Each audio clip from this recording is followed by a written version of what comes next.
Selamat siang pemirsa, berjumpa lagi dengan saya Najwa Sri Mutia dalam Berita Siang ini. Dalam beberapa tahun terakhir, pertumbuhan perdagangan online di Indonesia menunjukkan tren yang sangat pesat. Perkembangan teknologi dan kemudahan akses internet telah mendorong semakin banyak masyarakat beralih belanja online. Fenomena ini tentunya membawa dampak signifikan terhadap berbagai sektor termasuk pasar tradisional. Maraknya pedagang online ini juga memberikan tantangan tersendiri bagi pasar tradisional. Para pedagang pasar mengeluh penurunan jumlah pengunjung dan penjualan yang signifikan. Banyak konsumen yang lebih memilih belanja dari rumah karena lebih praktis dan seringkali harga yang ditawarkan lebih kompetitif. Untuk mengetahui lebih lanjut tentang situasi ini, rekan kami Hisvia Nur Farha saat ini berada di Pasar Baru Bekasi untuk melakukan wawancara langsung dengan beberapa pedagang yang masih tetap berjualan offline di pasar. Selamat siang, Hisvia Nur Farha. Baik, terima kasih kepada rekan saya Najwa Sri Mutia. Saya Hisvia Nur Farha yang akan melaporkan bagaimana suasana pada Pasar Baru Bekasi di siang hari ini. Dan juga saya akan mewawancarai salah satu pedagang di dalam pasar tersebut.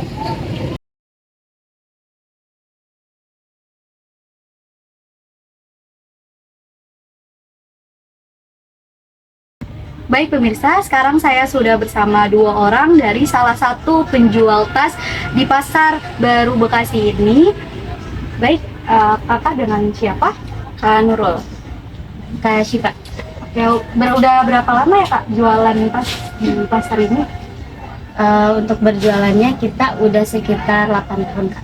Baik, bagaimana pandangan kakak mengenai semakin maraknya online shop saat ini?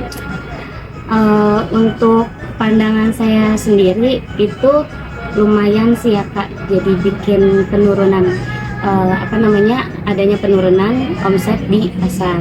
Terus untuk daya tarik orang untuk ke pasar juga semakin rendah karena mereka lebih mudah dengan online ini. Nah, sedangkan untuk ke tradisional itu, ke pasar tradisional ya jatuhnya ke pasar baru itu rata-rata pembelinya atau customer itu bukan anak-anak Gen Z lagi. Jadi masih orang-orang kayak ibu-ibu gitu ya, yang usianya yang udah nggak kenal sama digital. Gitu sih kak. Yang kedua, apakah kakak merasakan adanya penurunan penjualan karena adanya online shop tersebut? Iya, jelas sangat menurun. Dengan adanya online itu lumayan membuat pasar itu mematikan harga pasar sih yang jelas pertama. Karena mereka bisa ngambil harga dengan sangat murah. Mungkin itu juga bisa jadi distributor tapi mereka buat per toko gitu kan. Sedangkan kita jualan itu kan kita ngambil dari distributor. Itu harga itu bisa hampir sama gitu, sama bahkan lebih murah di online dibanding distributornya gitu. Harganya lumayan sangat berbeda drastis. Tapi jelas dengan kualitasnya kita nggak bisa menyamakan ya, karena kita impor. Kalau kita pribadi impor, kalau untuk lokal ya 11-12 lah. Apakah kakak memiliki strategi khusus untuk bersaing dengan online shop? Ya, kita ngikutin perkembangan online juga. Terus ini sih kita lebih ke ningkatin kualitas di barang-barang yang kita punya. Jadi kita nggak nyamain sama harga online yang jelas emang nggak bisa masuk di pasaran tradisional. Jadi kita meningkatkan di kualitas barang kita gitu kak. Apakah kakak pernah untuk mempertimbangkan membuka toko online shop sendiri? Iya, insya Allah Sun kita bakal secepatnya sih. Soalnya kan mau nggak mau jadinya harus ngikutin. Iya.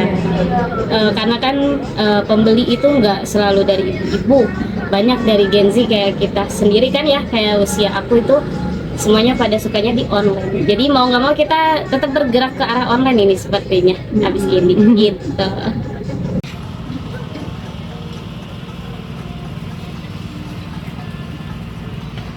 Baik pemirsa, sekarang saya sudah bersama dengan salah satu penjual pakaian di Pasar Baru ini. Baik, dengan siapa? Ibu Sulis. Udah berapa lama berjualan Mbak? 14 tahun. Bagaimana pandangan Ibu mengenai semakin maraknya online shop saat ini? Online shop itu masih berpengaruh dengan offline pastinya. Jadi dampak penurunan dari offline, penjualan pasti ada. Pengaruh dari offline-nya. Gitu. Jadi online itu berpengaruh penjualan omset di offline. Otomatis offline jadi menurun omsetnya. Apakah pandangan Ibu saat berjualan ini adakah penurunan penjualan karena adanya online shop? Ada. Online shop itu berpengaruh di omset kita ya. Jadi otomatis omset kita menjadi turun. Apakah Ibu memiliki strategi khusus untuk bisa bersaing dengan online shop? Ya otomatis kita ngikutin arusnya, ngikut online juga sebetulnya. Cuman kita belum bergerak. Iya. Berarti apakah Ibu pernah mempertimbangkan untuk membuka toko online sendiri? Iya, emang sudah ada niat sih. Memang kita lagi mencari-cari ininya lah, celahnya supaya lebih bagus gitu kita online-nya. Udah mencoba sih kita kayak TikTok, live streaming udah coba. Cuma belum ada pergerakan di omsetnya. Oke, baik. Terima kasih banyak kepada rekan kami Hisvia Farha atas laporan langsung dari lapangan. Informasi yang sangat berharga, semoga wawancara ini dapat memberikan gambaran yang lebih jelas kepada pemirsa tentang situasi yang sedang dihadapi oleh pedagang pasar tradisional. Tetaplah bersama kami untuk berita-berita terbaru lainnya. Saya Nazwa Sri Mutia, pamit undur diri, sampai jumpa dan selamat siang.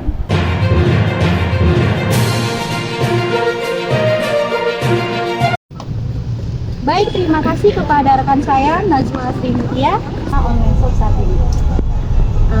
Untuk pandangan saya sendiri, Bu Sulis, Udah berapa lama berjualan Mbak? 14 tahun.